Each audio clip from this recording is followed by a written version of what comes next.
Welcome to the Black Knight Nation podcast. I'm your host, Sal Interdonato, here with co-host Steve Anderson. The Black Knight Nation podcast is sponsored by Higher Echelon. Higher Echelon is a company run by Joe Ross, former Army fullback, former Army assistant coach, former Army officer, Black Knight Nation podcast guest also. So we appreciate Joe Ross and Higher Echelon for sponsoring our podcast.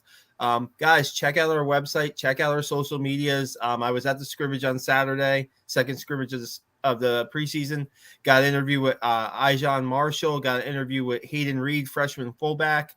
Got some stories up there. We got some photos from West Point from the scrimmage that are up there also.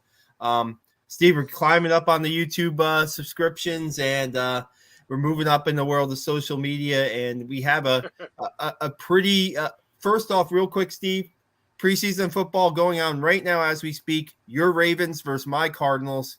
You guys are handed it to us right now in the preseason, but we'll see if maybe that's a Super Bowl preview maybe down the road. So yeah, I mean, no Lamar, no Kyler, so it's hardly what we're going to see in the season. But my Ravens continue to win in the preseason, baby. They're like 21-0, 5 straight seasons. So it's the most ridiculous, useless stat to be good at is preseason wins. So yeah.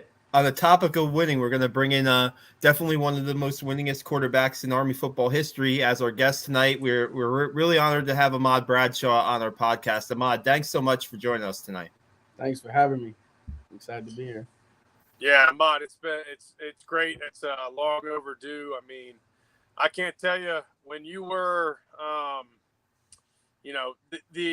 and I know you know this because now you've been out in the Army a little bit, but the impact of us beating Navy in 2016 was just so incredible. And we'll get into that and everything. But I had a chance to serve with Ahmad in the same unit when we were both at Fort Campbell together. So it was great seeing him do what he was doing in the Field Artillery Battalion, and just great to reconnect. Army brothers all over the country, and it was cool that he ended up, showing up to Fort Campbell while I was there. So, Ahmad, great seeing you again, man. And I know you're still getting it after it in Tennessee, so it's good to be home after that long drive. Yeah, we miss you here. Oh, man. Yeah. So, Ahmad, go ahead, Sal. No, I was just going to say we usually start about the Army recruiting story, so to speak. But if you got something else you'd like to start about, by all means. No, we can. Did you hear him, Steve? Yeah. So, Ahmad, what we usually start with is, you're playing football sophomore, junior, senior year, right? Yeah. And all of a sudden, the United States Military Academy or West Point or one of those two, forms of letters or someone who comes to talk to you says, hey, what do you think about this? And you're like, what's the story? How did that happen? Did you get a letter? Did someone come see you? Yeah, I'll talk to her. So yeah, when I was a senior in high school, Coach Wall, I think he was the recruiter in Illinois. He came to my school, and I was in class, and my football coach, he was like the coach that did everything. So he was security, he was the football coach, the wrestling coach, and I would see him often, but I saw him in my class just hanging out. And I'm like, what are you doing here? Then he pulled me out of class, and I talked to Coach Wall for about 2 minutes. He was just describing me like, how West Point is such a great school and all these things. They wanted to offer me a scholarship to go there. And I was like, yeah, this is cool. Like, of course. And then I whispered to my coach, I was like, what's West Point? Yeah. And I didn't know what I never heard of it. And then he was like, yeah, you ever watched the Army Navy game? And I'm like, of course, I've seen it, but I didn't know. I thought those were actual soldiers playing. I didn't know that it was actually a college. So got a little more familiar with it, started to educate myself about it.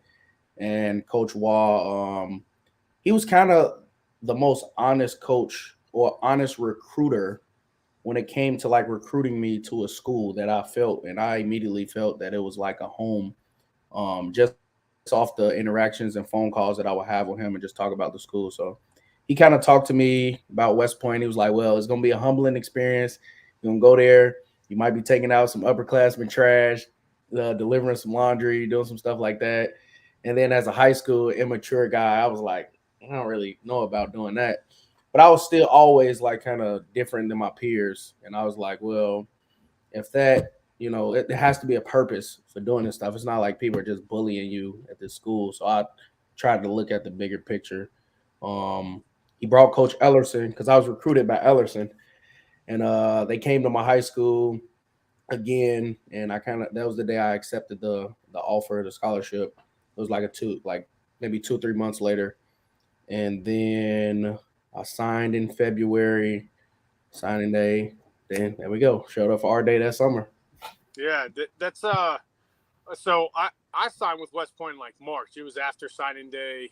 I was like, I don't know. This seems kind of. I was the same as you. I was like, yeah. I'm a player now. Like, I ain't taking nobody's trash out. Come on now. Yeah, it was crazy. After I signed, I actually almost decommitted once I started looking at videos of our day. I was like, nah. Yeah, it's kind of like Coach Wall said, it's humbling. I remember being told I would not do any military stuff, and all I would do is play football there. So the recruiting when I was there was more of a let's get them there, and then they'll figure it out once they get here. So yeah. You got to appreciate Coach Waugh and his his honesty, with an 18-year-old who's a baller, with that. So, but I know you mentioned that your coach was also a security guard. Not all schools have security guards. What was the kind of like the environment and the culture around that? And then, was he, mentoring you to take this opportunity because of the environment, or because you said you were different from your peers as well? So what do you mean by that? Yeah, so I mean, I'm from the south side of Chicago. I grew up around a lot of violence, a lot of things that you shouldn't be saying as a young kid or young adult. But my football coach, Coach JB, his real name is James Brown. We call him JB, but he kind of was this mentor for all of us who grew up in that kind of environment. And my high school, was actually a selective enrollment high school. So you had to take a test to get in. He recruited me when I was in like middle school, 8th grade. And from there, he's been like a mentor to myself and all of my teammates. So our school was in like one of those environments where it was a lot of violence and people would bring guns to school to protect themselves and do a bunch of crazy things. So they had to have metal detectors in my schools, security guards.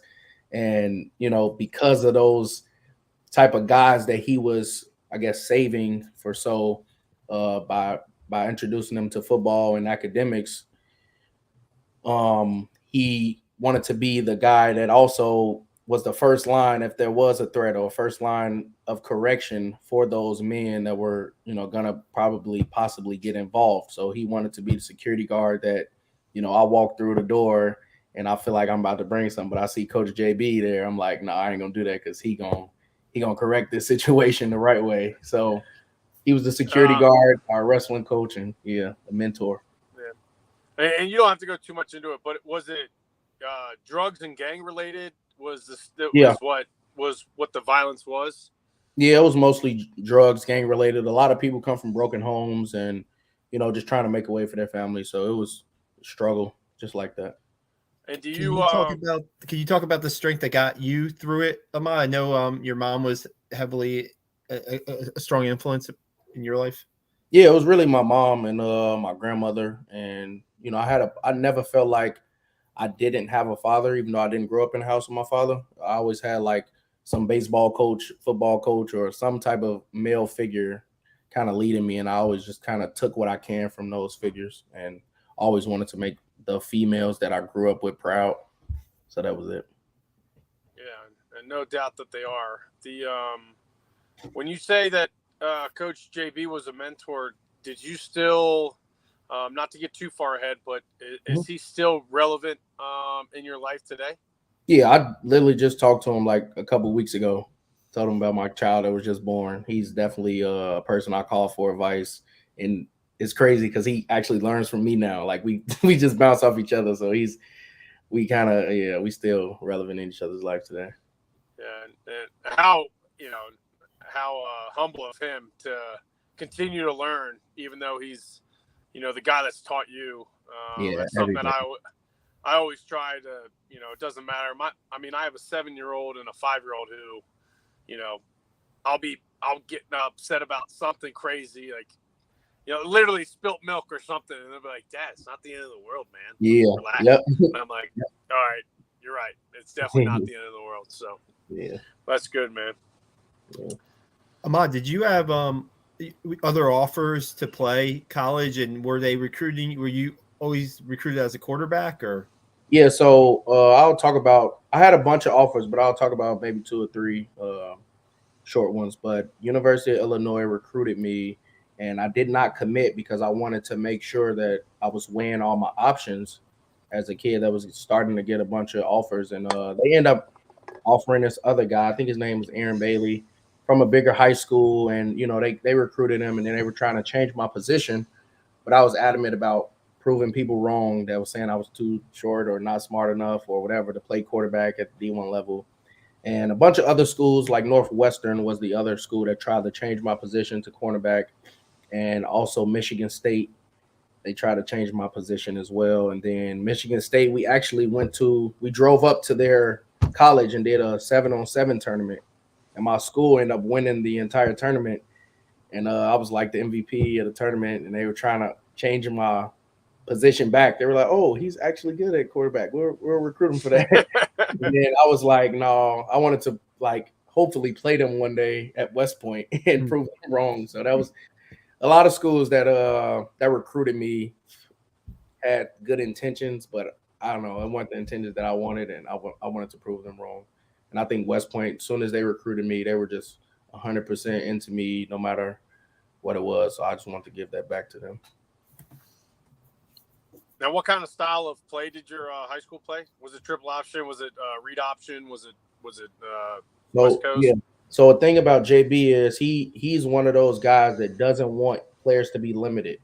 And we had a triple option playbook, we had a read option playbook, a run pass option. We went under center, we went shotgun, we went pistol.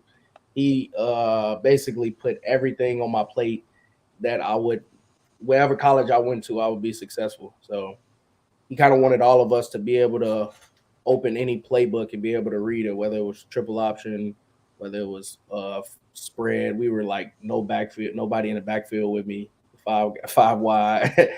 We did everything.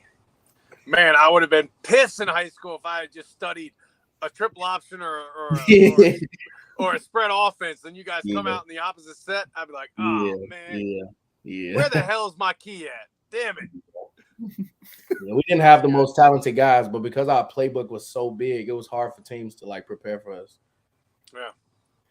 What's it like when you get up to West Point and you actually see the playbook at West Point? Is it comparable, or is it like is there a little shock? Because I always wanted to ask the triple option quarterbacks in the West Army football what it's like. So as a student of the game, it is definitely not easy as a quarterback, especially because depending on where someone lines up on a D line, that'll change the entire play. Like one person, if he moves 2 feet to the right or 2 feet to the left, that'll change the entire play. And when you're reading a playbook, when you first get there, it's like I was reading it under Ellerson at first, and then I get to Coach Monken, and they're both similar, but it's a lot more detailed. Both playbooks are way more detailed than my high school playbook, obviously. But Coach Monken's, the way they run the triple option is even more detailed. Like it was like drinking through a fire hose for sure. The nuances too, and I think it's what you mean by detail is you're running essentially triple option. I don't think Coach Ellison had tight ends in his offense. At least I don't remember them being there, but Coach Monken had tight ends. Yeah. And like you said, a guy in a 3 technique, right? You got a play call, but then he moves to a 1 technique and you're like, okay, the plays. And I think that's probably the coolest thing of watching quarterbacks that understand the playbook is you can get up there with a play call, but you have 3 or 4, audibles based off of what the defense gives you. And I remember watching you play, and you having that option to switch the play or call an audible that fits the defense, and that's what made you guys so successful, is your ability to just be that general out there. Yeah, it's very I would say it's very helpful when you have a quarterback that can understand defenses. Like once I learned every defense about my junior year, the game was way easier to play. And a quick story, the San Diego State game, usually teams will come out and they'll prepare for us with like maybe two defenses max. They'll run one defense and they'll align a few people differently, but they'll maybe change their defense twice. But San Diego State, they played literally every defense possible that you can line up in. Like literally every play. It's like somebody was in the defensive box with a dial and they were just spinning it. I was like, okay, that's what it felt like, seriously. And we watched them on film and we were like, yeah, they line up in 6-1 this play, they're in a 50 this play, they're in a 4-2 this play. So Coach Davis kind of gave me the green light that game to just call plays based on whatever defense they were in. And he would call a play that you could run against like most defenses, but if they were in something else, I kind of had the green light to change it. So I was just that game I kind of called like 90% of the game. It was so fun. That was the funnest game I ever played. That was a great game, right? I mean, that game was a great bowl win for Army, and man, that back and forth game, and that San Diego State team was pretty talented too. And I mean, to win it like he did at the end, right, Ahmad? I mean, that must have been one of the great moments. So, yeah.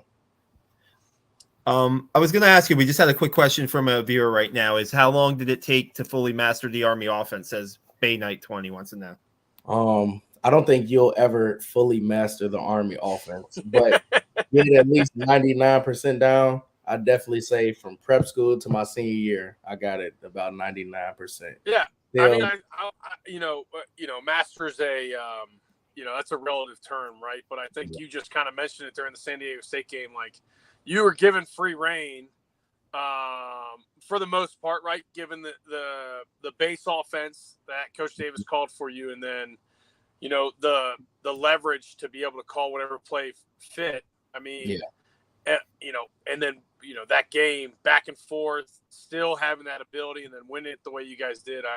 I would say that's pretty masterful in a relative speak, as far as like as mastery of the offense you can get. So yeah, I would say that sometimes when that happens, like a defense is playing so many defenses, it can be easier for us because you got to remember they still got cues that they got to stop. They still got reads that they have to read. So if they're just lining up in random defenses, it's like we have a play that's going to crush this defense.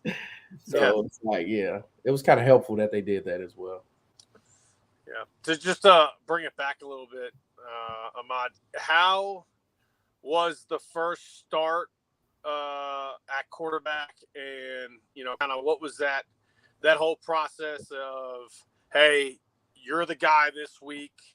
How did it come about? And then, going forward, how you became, the underclassman that was the, informal leader of the offense. Yeah, sure. So when I was, I'll start at prep school. When I was at prep school, AJ Scher, he was kind of the guy that I met on my visit as the quarterback that was going to be the guy when I got there. And he and Angel, I guess we're swapping out roles, but he was a better teacher at the offense than Angel was. They were both very great quarterbacks, but I kind of followed AJ a lot because not only was he very talented, he was like very good at educating me on how to learn the offense. So from prep school forward, I just literally studied AJ, watched everything he did, watched how his leadership ability led the team, made us better. And it was really him that drove me to be who I was, because he was just so, I don't know, he was just so talented and smart. And I'm like, man, if I want to be like anybody, I want to be like this guy, because he can not only put it in his brain, he know how to like lay it out and dumb down this difficult offense for me. And I was like, yeah. So he once I started learning from him, it was easier for me to like make mistakes 100%, which is kind of what the coaches wanted. I was kind of timid at first as a freshman and not really wanting to make mistakes.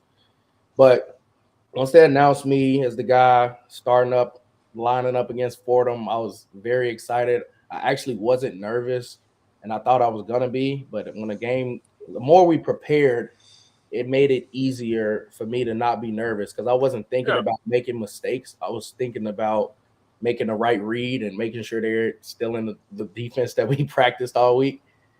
So I was kind of surprised that I wasn't as nervous as I was. And before we started every game, AJ would always bring all the quarterbacks in. And we would talk about, our reads, say a little prayer, and then go forward. So it was really him that got me going.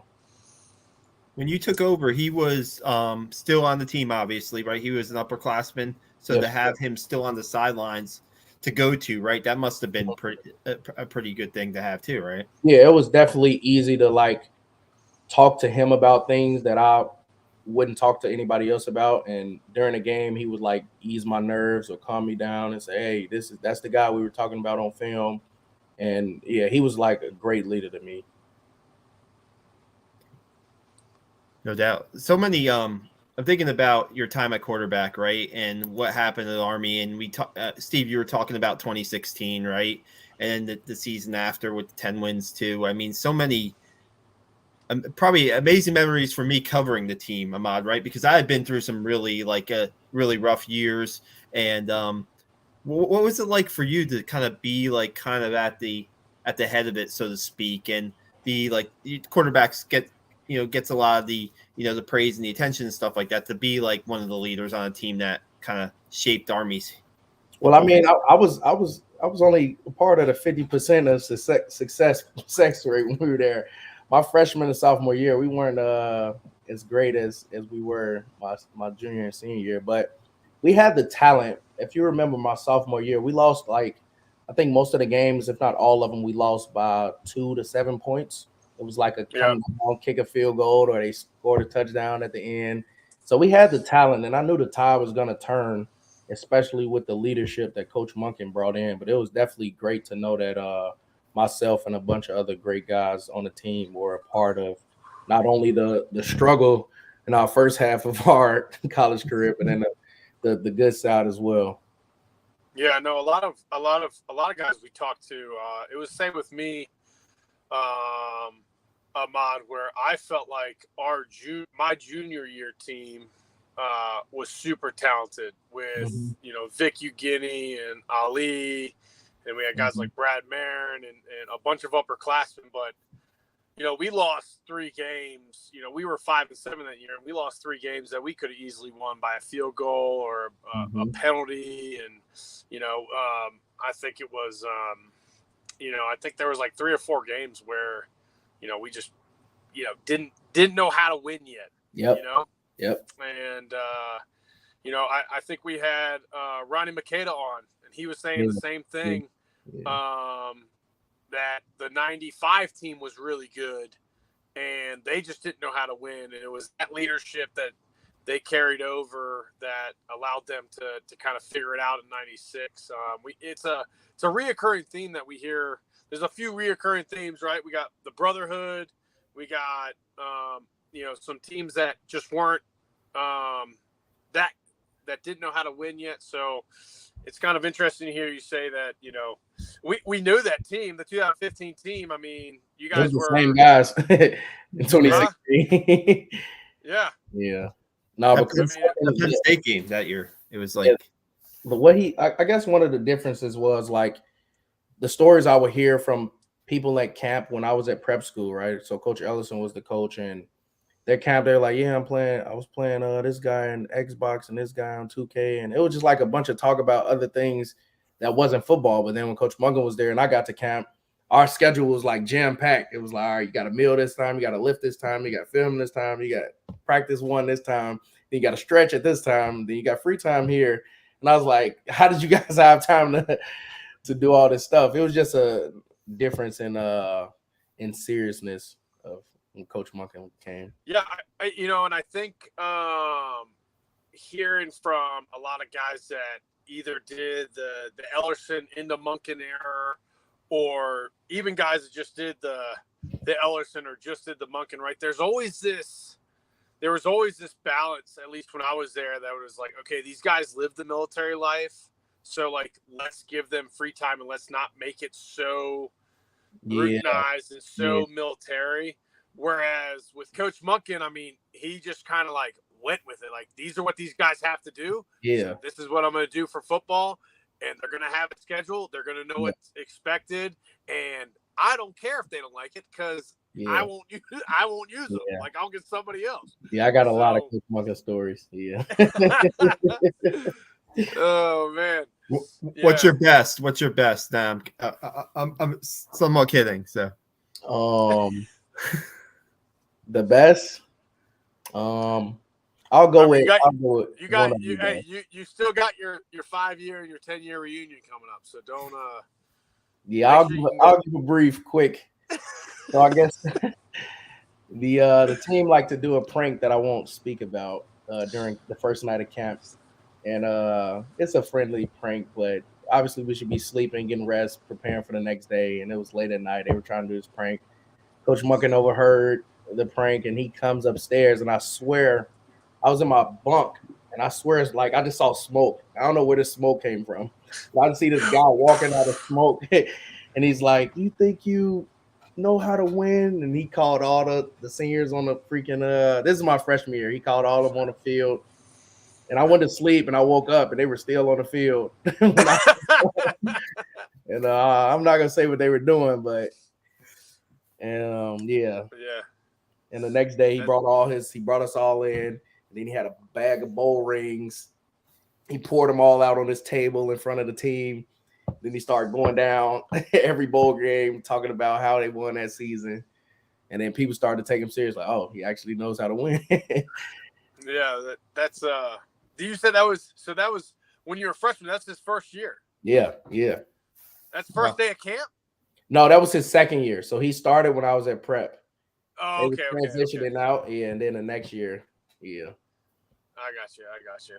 Man, yeah, I've got only one, so I wouldn't know what if I was that player and I just saw a bunch of rings. I'd be like, yes, give me that. How I will do what you need me to do to get some of those. Yeah, a bag of them. It's awesome. So, go ahead, Sal. No, I was just gonna say the culture, right? The culture is definitely it's a word used a lot, but definitely when you see that, I mean, that's kind of a culture changing moment, so to speak. I would think, right? Yep. Yeah, for sure. Yeah, I think just kind of go back to it where there was no coddling. There was no like, all right, let's give these guys a rest from the military kind of like lifestyle. Like it was just, what he did was he didn't like, I guess a lot of people were trying to make life easier for us or make it like trying to figure out how they can, I don't know, but what he did was put us on like a business mindset. He's like, hey guys, these are the standards over here at the academy. These are the standards over here at the football field. And if you want to win, you have to meet these standards. If you want to win, you got to meet these standards. What are you going to do? If you make it, you make it. If you don't, we lose. It was simple as that. So everybody else was trying to like take this off your plate some, take this off your plate some. He's like, no, pile it on and eat it all. Yeah. And I mean, at least when I was there, I had to go to AI a lot, especially my freshman year for chemistry and physics and stuff like that. So I know at least the academy portion of it, like there's people there, no teacher, at least in my experience, never wanted to see you to fail. Like, they didn't want to have a failing student because there was a reflection of them. So like, they always made the time and effort to like, all right, Cadet Anderson, we got to get you to figure this out, man. I don't know how else. Yeah, no, I agree. All my professors were the same way. I agree.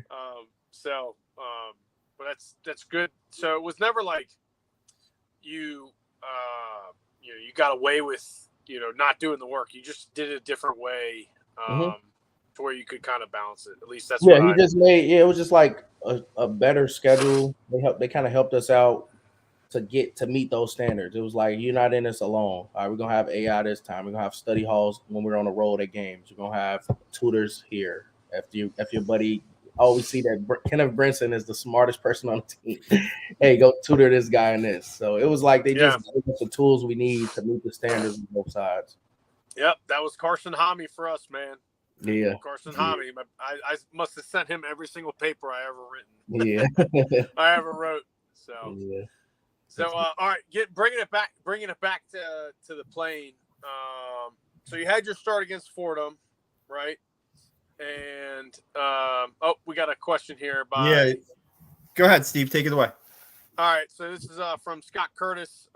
He wants to know about the 21-0 win over Air Force that seemed to have changed the mindset about facing Air Force since then. So he's kind of just saying like the domination over Air Force kind of led us as a program going forward that Air Force is just another team and not a team that's hard to beat. So what was that game like? You guys able to control the clock and everything like that to kind of shut out Air Force. Yeah, that game that was another fun game. I think they planned that game around me a lot. So it was kind of fun to have a bunch of quarterback runs that were set up predetermined for me. But definitely we all have this mindset that Air Force should not beat us. I think that this is like what we hear from the recruiters that get recruited by Air Force. I mean, the players that get recruited by Air Force that end up coming to Army, they all have a common thing that they say Air Force recruits them through like talking bad about West Point. Like, oh, you're gonna go over there and you're gonna get sent to Iraq and die the next day, or you're gonna do that. And it's like that's no matter how you recruit kids, that's one way you should not do it, by talking bad about someone doing something I see as honorable, for one, and then for two, it's not really honorable for them to be lying to kids, because it's not necessarily that's going to happen.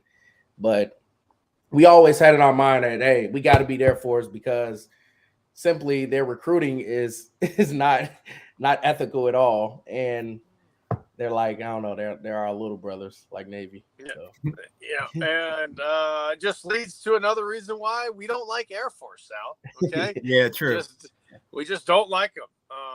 Hey, Ahmad, I don't know if you remember, was it the year before or maybe the year after where it was a game at West Point where Air Force was practice? I know Nick Stregg got into like a skirmish with the Air Force players, and because they were on the Army side of the field practicing in pregame, and they were kind of like getting in the way. So yeah, they're very disrespectful. They just walk through our warm-ups, there's like places where teams go, and there places where the teams are not allowed to be, and they come and invade their privacy. Yeah, it's just standard, pregame warm-ups. Okay, yeah, and they just do it to do. God, I just give me fired. Yeah, they just try to get in your head before the game, which is why they got this done to him. What this guy just asked about. 265 yards in that game, man, rushing for you. And you, like you said, the game plan was designed for you. But I mean, you guys are, like Steve was saying, you controlled the clock. The defense shut them out the rest of the way. I mean, and to sing second and win in that dominant fashion against Air Force. I mean, that's just was one of the incredible. Our defense was like, they were locked in that day. It was very good. The offensive line was locked in. I threw up that game actually. We had this stuff, it was like beet juice, and I guess you were supposed to drink a cup of it. It helps with the elevation change over there. I guess it helps keep oxygen in your veins or whatever. I don't know the science behind it, but I was chugging that stuff when I got it. And I read the label and I'm like, oh, you're supposed to drink one cup of it. And my tummy. I'm out of here in Colorado Springs now, and I drink beet juice every day, and I still run a 16-minute 2 miles. So don't do anything for you. I was fooled. I was just trusting the trainers. I don't know. I'm sure it has some scientific fact to it. I don't know. Yeah. So I was like, I don't want this elevation to be getting in any way of this game. I just want to go in, do my best. Yeah. And Ahmad, how many times? And just because I'm a defensive guy, and I know how it made me feel when I saw the offense do well and how it brought up my spirits to get the guys like, hey, let's get them the ball back because they're playing well right now. How much throughout your career was like when the defense got a 3-and-out, or when the defense made a huge turnover or something, or just well, they're just playing well, right? They're bending and not breaking. How much motivation did that give you on offense to kind of be like, all right, let's give the defense one here, to let's try to capitalize off of what they just did. Yeah, I love it when the defense especially get the ball back on our side of the field. Like I always use that as motivation for my O-line. I'm like, hey guys, we only got 30 yards. Come on, let's do it. So I love when they get a big turnover or a big play, get the ball back. And depending on how close we are, I'll use that as motivation for the O-line. And especially when we're down and we got an opportunity to come back, or they're about to take the lead, like in the San Diego State game, I believe they were going to take the lead and go up one, and the DB tipped the ball and all caught it. Yeah, McClinton to Ackerman, right? Yeah, Jalen. Yeah, he tipped it on the sideline, all caught it. That was crazy because he actually slipped, and then he still got his hand up. That's like only effort. Like Coach Monken preaches about effort, and some guys, if they slip, they're like, oh, I hope somebody else will get it behind me. But Jalen, knowing that Coach Monken, we always preach about effort. We talk about if you can give 100% effort, do it. And he, even after slipping, he like tipped the ball, and Ackerman got a turnover off it. So it was that type of stuff excites the offense, and we definitely went down and took the lead. That reminded me a little bit about Andre Carter to Cam Jones last year, right? The tip that Andre Carter got. Those plays are just ridiculous. Can we talk about a little bit about the Navy game in 2016 and breaking the streak? Because I was on the field to see the final snaps and you take that knee, and then what happened after you took that knee and had the fans just rush the field, grads, Army fans, players. I was fearing for my life there, Ahmad, for a little bit there with the crowds and stuff like that. What can you walk us through that experience? Because also before the game, right? The emotion in the locker room before that game, right? That's with Brandon Jackson, right? I mean, you had like a lot of things going on there. So, there he is, B-Jack. Yep. I've had this band on for 5 years now, 6 years now. Wow. Yeah. So it was definitely heightened emotion. Definitely thinking about our brother. That's all we were saying. Do it for Jack the whole season, after he passed away. But I don't know. After I took the last snap, I don't feel like I played a great game that game. I feel like I remember throwing an interception early in the game. I remember I ran into Edgar's back and fumbled the ball, being lazy. It was a lot of stuff that I was critiquing myself on that entire game. But I think our team overall had a great game. A lot of guys were doing good. Andy Davidson getting first downs when we needed them. The O-line pushing through. Excuse me. There was a lot of guys doing a lot of great stuff that game, and I was just making sure that I wanted to do the best I could because I felt like I was letting them down, honestly. And taking that final knee, it was like a breath of fresh air. Like, man, we finally did it. We've been talking about this for a long time. We've been preaching for this, and it came through. So, did after the game, when people are celebrating, did anybody high up in the Army congratulate you? Who was there anybody that you can remember that you? General Milley came. I remember he was in the locker room. I believe. I think it was him at the 2016. Maybe he was at the 2017 game. Actually, he was at the 2017 game. I can't remember in the 2016 game. I just know I remember rumors of people saying they were going to storm the field, and I didn't think it was going to happen. And when I saw them people down there, I couldn't move. I saw my family in the crowd at one point, and then I remember running to him, and it was like Simba when he was looking for Mufasa in the crowd. I couldn't see him anymore. And I was like, it's a lot of people.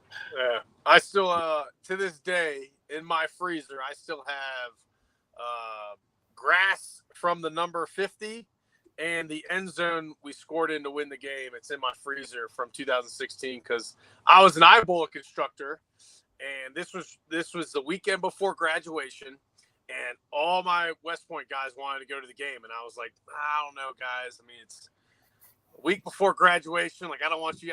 I'm just kidding. Yeah, you got to go. So funny. So quick story about that touchdown that you mentioned. Speaking of Brandon Jackson, his number was 28, and we scored the touchdown on 2nd and 8 from the end zone. Yeah. So it was like, yeah, Brandon was here with us that night. Oh yeah, no. Incredible stuff. And I mean, wow. I mean, just that's a memory I'll never forget, just being on the field and see you guys and just seeing the alma mater, right? Ahmad, and you get coach next to Andrew King and Steven Johnson. There's a little teary eye just because you did it. You know, the streak's over. Now it's Army's turn. You know, I bet you after that you felt like, you know, okay. I mean, maybe not right after the game, but you felt like, okay, it's our time now, right? Mm-hmm. Yep, absolutely. Yeah, Ahmad, I mentioned in the beginning. So let's see here. I think during that game, we had probably 4 different year football players at my house and probably 8 different year groups at my house, you know, for the Army-Navy game, right? So we had guys that were like 4 years older than me, and then like guys that were like 3 years younger than me. Oh wow! It was when that happened, and now they weren't all football players either. They were just guys that loved Army football that went to West Point, and I think the non players cried more than the actual football players. Yeah, they were just like, finally. They were just like, thank God. They were just like, but it means a lot to a lot of people, and that's a reoccurring theme that we hear a lot on here is, you know, as a cadet, right? You don't really understand the impact of people in Afghanistan or people in Iraq watching an Army-Navy game and what it does for them. You just don't until you're that guy in Afghanistan or in Iraq that's watching it.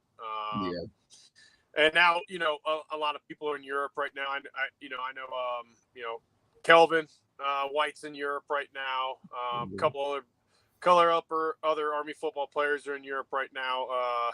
So, you know, one thing's for sure, right? Like the Army's always going to be somewhere. You can, you know, for the most part, you can always watch the Army-Navy game. It's almost like a national holiday that they cut out for you, which is great. Yeah. So yeah. Yeah. Then the 2017 Army-Navy game is even. I mean, the ending of that game is even crazy, right? Ahmad, that's a little bit more down to the end. You guys had that long drive to win, and then you got to slow down, maybe enough for that field goal to come just short in the snow of all things. You know, that must have been pretty cool too. Yeah, that was crazy. That was insane. What are some of the memories your thoughts on that game? I mean, the uniforms, the camouflage jokes were definitely a big memory. You know, when we watched film after the game, we could barely see us from like the side bird eye view. But yeah, the camouflage, the atmosphere, me making snow angels in the game after they missed the field goal. John Voigt's tackle, that was insane. Him like running from the D-line position, chasing down. Man, that was great. It was amazing. And yeah, that was the best meme. I mean, you guys were obviously a meme, but I think what we had, the Army started in 1775. So whatever that is to 2017, I forget the number, but it's like it took the Army this many years to get camouflage. Right. Yeah. Yeah. Malcolm Perry had a good game. It was a lot of good competition. But that John Voight tackle definitely saved the game. We had a lot of good players. It was good. Yeah, that defense was great too. I remember the offense to have that long drive too to kind of take the lead there when it was kind of crunch time. That's a drive I'll remember. Yeah, the only pass we threw when I kind of got hit throwing a frozen ball. Kalen Holt caught it. I was like, man, this dude, he's like one of our secret weapons. Like he can do. I haven't seen him not be able to do anything. Like receive, he can play B back, A back. He can throw the ball. He can tackle. He was like our secret weapon. Yeah, I remember that throw. Wow. Yeah. So two great Army-Navy wins under your, what you starting quarterback. We kind of went through a lot of the really highlights, so to speak. Do you have any that we maybe didn't talk about that you would like to mention? I don't remember. John Trainer's when I pitched him the ball on the left side and he almost tiptoed in. He went out of bounds at the 2. I think that was right before the quarterback sneak touchdown. That's snow game. Yep, that's a snow game. Yep. Yeah. I think it kind of made me mad. The ref took forever to call the play because like I looked at him as I fell on top of Bryce in the end zone. And I was looking at the ref. He was looking at me holding the ball, but he ran in and then people are piling in. And as I'm getting up, like Navy snatches the ball out my hand. And this guy still hasn't like signal touchdown. And I'm like, what are you doing? Are you going to touchdown? And then he finally throws it up. And I'm like, all right. And then I just run off the field. Like Herbert kicked the field goal before they try to say anything. But yeah, that was good. The crowd, after scoring that touchdown must have been deafening. I mean, the crowd, it was. Oh, yeah. That was crazy game. It was loud. Maybe you could tell us what you're up to now. Just what's going on in your life now, and yeah. So when I graduated, I branched field artillery. So I came to Campbell. It was my first duty station, and we deployed. I put that in quotes. Deployed to the border. Went down and did the border mission for a year. When I was down, I hurt my knee doing like ACFT drills and whatever. And when we came back, I got an MRI done. I found out my ACL and meniscus was torn for a whole year while I was there. So I was still running, doing all the physical requirements, and my knee never like fully recovered. So I had to get that fixed, obviously. Then I had to get a second surgery.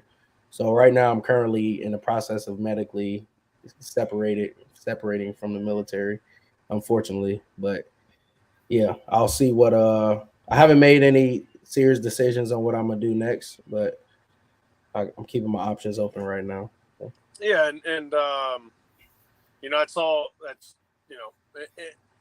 again, I talk to guys that are getting out, especially lieutenants that are going to be captains that, either, same situation you're in or just don't want to be in the Army anymore. And the best advice I give them is just take your time and figure out what you want to do, man.